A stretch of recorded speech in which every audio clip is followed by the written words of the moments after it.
Erdogan बिल्कुल वही कर रहे हैं जिसे कहते हैं बुढ़ापे में मिट्टी खराब करना। भारत को $246 मिलियन और तुर्की को कुछ नहीं। बहुत नाइंसाफी है, लेकिन ये नाइंसाफी हो रही है और ये कर रहा है कौन? जानेंगे क्या है मामला जिसकी वजह से तुर्की को एक पंगा इतना ज्यादा भारी पड़ रहा है। तो वहीं दूसरी तरफ चीन ने कोहराम मचा दिया है 118 देशों में, वो भी एक साथ। जानेंगे क्या कुछ चल रहा है जियोपॉलिटिक्स में, इसके अलावा बहुत कुछ। आइए जानते हैं इन खबरों को विस्तार से। क्या दुनिया के 118 देश एक साथ फंस सकते हैं बहुत बड़ी मुसीबत में? तो बिल्कुल फंस सकते हैं। जहां चीन जैसा साथी हो वहां ऐसा तो हो ही सकता है, लेकिन चीन अब ऐसा कुछ कर रहा है जिससे एक साथ ये 118 देश बवाल के अंदर पहुंच सकते हैं। और न सिर्फ इतना,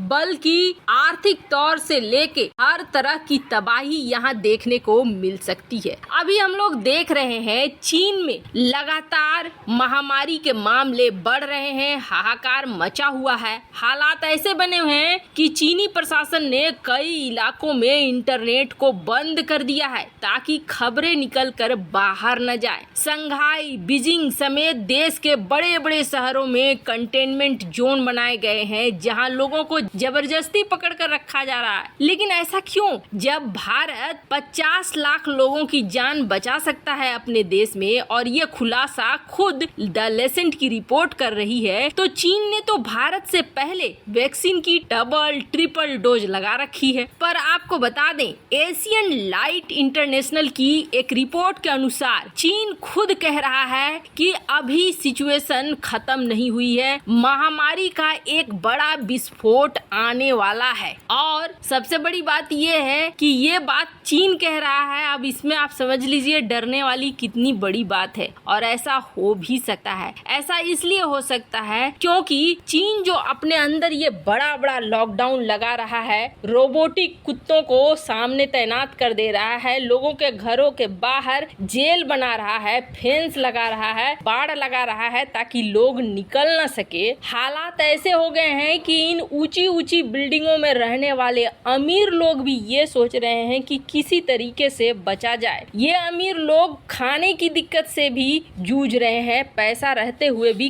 काम नहीं आ रहा है। यहाँ तक कि बहुत ऐसे भी लोग हैं जो चाह रहे हैं कि किसी तरीके से चाइना पुलिस उन्हें पकड़ के जेल में डाल दे ताकि कुछ खाने को मिले। ऐसी परिस्थिति चीन के अंदर बनी हुई है जिसकी वजह से लॉकडाउन लगा हुआ है। और सबसे बड़ी बात आप देख सकते हैं, चीन का रीढ़ का हड्डी है आर्थिक रूप से मजबूत होना, लेकिन इसने उस वजह से व्यापार को भी बंद करके रखा हुआ है। चीनी पोर्ट पर माल सप्लाई बहुत हद तक कम है, जिसकी वजह से पोर्ट में अभी भी लगा हुआ जाम खत्म नहीं हो रहा है। और अब चीन के बड़े मेडिकल अधिकारियों ने क्या कहना शुरू कर दिया है? उन्होंने कहना शुरू कर दिया, खुद स्वीकार करना शुरू कर दिया है कि नहीं, हमने जो वैक्सीन अपने लोगों को लगाई है उसमें कोई प्रभाव नहीं है, प्रभावशीलता उसकी बहुत कम है। यही वजह है कि 2 डोज 3 डोज ठूंसने के बावजूद चीन में महामारी का प्रकोप बढ़ रहा है। लेकिन समस्या क्या है? समस्या ये है कि सिर्फ चीन तक ये बात नहीं रह गई है, बल्कि अब 118 देश फंस गए हैं। ये 118 देश वैसे देश हैं जिन्होंने चीन की वैक्सीन का इस्तेमाल किया है। दरअसल जैसे ही ये महामारी फैली उसके बाद वैक्सीन बेचने का सिलसिला शुरू हुआ, तब WHO के साथ चीन की मिलीभगत बहुत काम आई। WHO ने भारत के कोवैक्स को रोक दिया, कोविशील्ड पर यूरोप ने प्रतिबंध लगा दिए, लेकिन चीन की वैक्सीन पर कोई प्रतिबंध नहीं लगा। और असर ये हुआ कि दुनिया के 118 देशों ने खरीदा, जिसमें से खास तौर पर दक्षिण अमेरिका के देश, अफ्रीका के देश, दक्षिण पूर्व एशिया के देश शामिल है। अब इन्होंने खरीदा, उस वक्त इन्हें 2 चीजें लगी, एक तो सस्ता है, दूसरा इसे स्टोर करना आसान है। मतलब गरीब देश जिनके पास -20 डिग्री से ज्यादा के तापमान पर वैक्सीन को स्टोर करने की सुविधा नहीं है, यानी बहुत ठंडा नहीं दे सकते हैं, वो भी इसे ले सकते हैं। अब इस वजह से इन वैक्सीनों को खरीद तो लिया, अपने लोगों को ढूंढ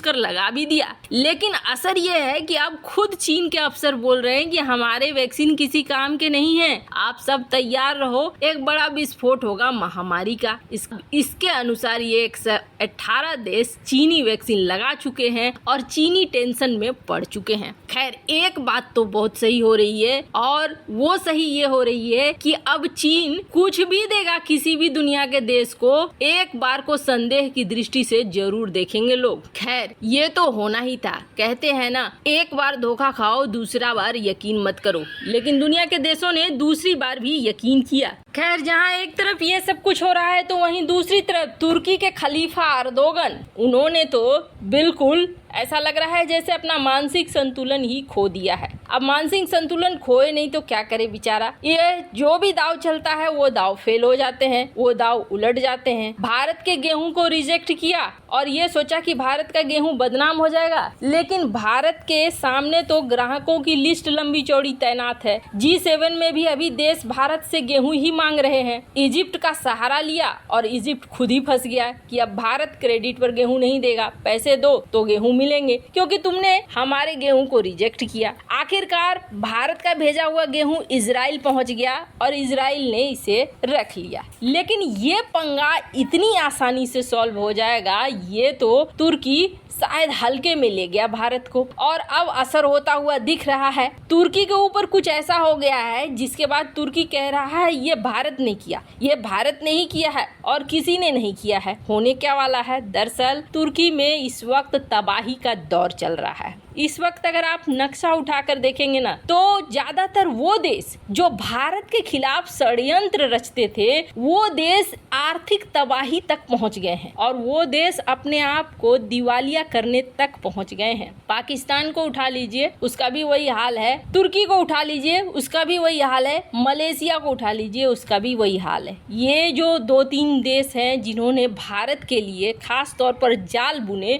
उनके साथ स्थिति ये हो गई है कि उनका पैसा सही जगह लगने की बजाय गलत जगह लगा और गलत जगह से रिटर्न नहीं हुआ। आर्थिक तबाही देश में देखने को मिलने लगी। अब देश में जैसे ही ये आर्थिक तबाही शुरू हुई है, मुद्राएं गिरनी शुरू हो चुकी है। पाकिस्तान में $1 200 रुपए से पार कर चुका है, पाकिस्तानी रुपए से। लीरा का भी वही हाल है, लीरा भी अपने रिकॉर्ड स्तर पर गिरती जा रही है। ऐसे में इन्हें चाहिए पैसे। ये दोनों ही देश हैं जो IMF के सामने घुटने पर बैठे हैं कि हमें पैसे दे दो, और भीख का बड़ा कटोरा लेकर भी बैठे हैं। लेकिन समस्या ये है कि दरवाजे पर ये कटोरा लेकर काफी समय से बैठे हैं और वहीं भारत जाता है, आराम से घुसता है, $246 मिलियन लेकर निकल जाता है और ये बैठे रह जाते हैं, इन्हें कुछ भी नहीं मिलता है। हुआ ये है कि IMF ने भारत को $246 मिलियन दिए हैं रेलवे प्रोजेक्ट्स के लिए, लेकिन तुर्की लंबे समय से मांग रहा है और पाकिस्तान लंबे समय से IMF से लोन मांग रहा है, लेकिन दोनों ही देशों को IMF ना कर रहा है। अब तुर्की ने इसके लिए दोष डालना शुरू किया है भारत के ऊपर। तुर्की का कहना है कि भारत है जो IMF से हमें कर्जा रुकवा रहा है, भारत की वजह से हमारे यहाँ तबाही आ रही। वैसे ये सब काम करने से पहले सोचना चाहिए था तुर्की को, अगर भारत ऐसा कर भी रहा है तो। वैसे इस मामले में आपकी क्या राय है, कमेंट कर जरूर बताएं। जल्द मिलते हैं अगले वीडियो में नई खबर के साथ।